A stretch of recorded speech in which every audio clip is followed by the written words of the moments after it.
स्वयं से प्यार करो।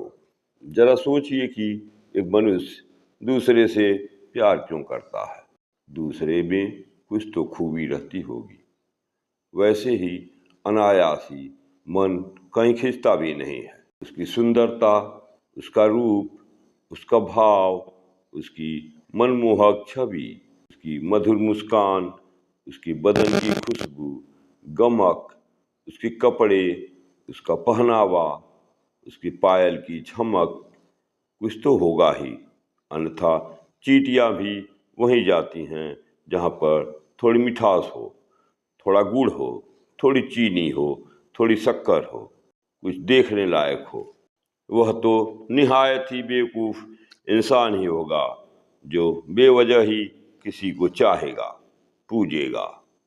मुझे तो राधा प्यारी है, जो कृष्ण को प्यारी है वो हमको भी प्यारी है। अब जब इंसान स्वयं से प्यार करेगा तो बुराइयां तो स्वतः ही छूमंतर हो जाएंगी, क्योंकि प्यार तो कोई बंदर की टट्टी से करेगा नहीं। इंसान सच्चा हो तो उससे प्यार स्वाभाविक है। मधुर बोलता हो तो उससे प्यार हो जाएगा। छोटी छोटी बातों पर क्रोधित हो जाता हो, अनायास ही गुस्सा आए करे, ऐसे इंसान से कोई प्यार क्यों करेगा। अगर अपने से ही प्यार करना है तो अपने को भी तो उसी योग्य बनाना होगा जिससे कोई प्यार कर सके। चरित्र से गंदा, मुंह का गंदा, बदन से गंदा, पैर से गंदा, हाथ से गंदा, दिमाग से गंदा, दिल से गंदा। जब अपने में ही ऐसी बुराई होवे तो कौन इंसान उसे चाहेगा।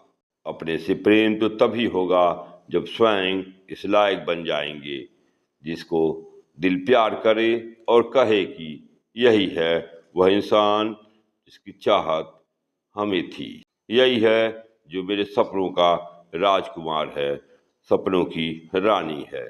जब आप खुद अपने से प्यार करने लगेंगे तो देखेंगे कि स्वतः ही लोग आपकी तरफ खींचते चले आएंगे। आपको सैकड़ों लोग चाहेंगे, क्योंकि आप पाक हैं, पवित्र हैं, अनूठे हैं, अजूबे हैं। कोई आपका सानी नहीं है। कोई इंसान जब खुद स्वयं से ही प्यार नहीं करता तो दूसरा कोई क्यों कर आपको चाहेगा।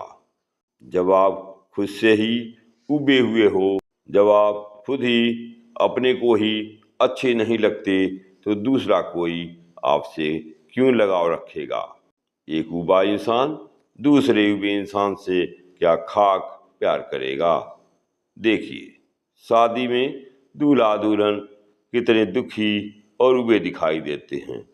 जो स्वयं से ही प्यार नहीं करता वह दूसरों से प्यार क्या खाक करेगा।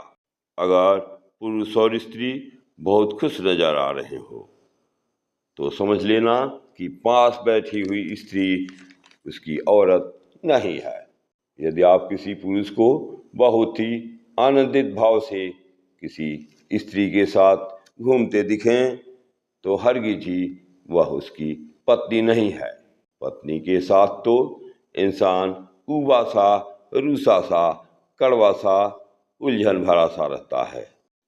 और जहाँ भय है वहाँ पर और कुछ भी हो सकता है, रह सकता है। प्यार तो उससे कोसों दूर रहेगा। भय और प्यार का 36 का आंकड़ा है। एक बार मुल्ला नसरुद्दीन ने कहा कि मैं देखकर बता सकता हूँ कि कौन आदमी शादीशुदा है और कौन सा आदमी शादीशुदा नहीं है। ये तो गजब की टेक्निक है।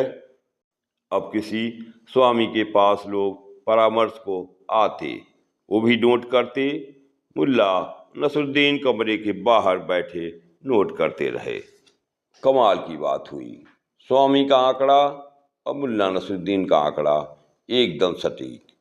स्वामी जी को अचंभा हुआ कि मुल्ला ने इतनी सटीक जानकारी कैसे हासिल की। मुल्ला ने कहा कि विवाहिक व्यक्ति आपके कमरे के बाहर जो पावदान रखा है उसमें अपना पैर पोंछ कर ही अंदर जाता है, और अविवाहित बिना पैर पोछे ही। यह होता है स्त्री या पत्नी का भय, डर। अगर कोई स्त्री घर में पोछा लगा रही है तो किसी की क्या मजाल जो बिना फर्श सूखे ही कमरे में प्रवेश कर जाए। यह होता है पत्नी का भय। ऐसे ही तो कहा नहीं गया है, अपना बेटा और दूसरे की बीवी प्यारी लगती है। अपने को खूब प्यार करो, दुनिया आपको प्यार करने लगेगी, भगवान भी प्यार करने लगेगा। भगवान का कोई नियत ठौर ठिकाना तो है नहीं, न मंदिर में, न गिरजाघर में, न मस्जिद में। कहाँ ढूंढोगे? कभी इंसान भगवान के पास नहीं जाता है, भगवान ही इंसान से मिलने स्वतः ही आते हैं।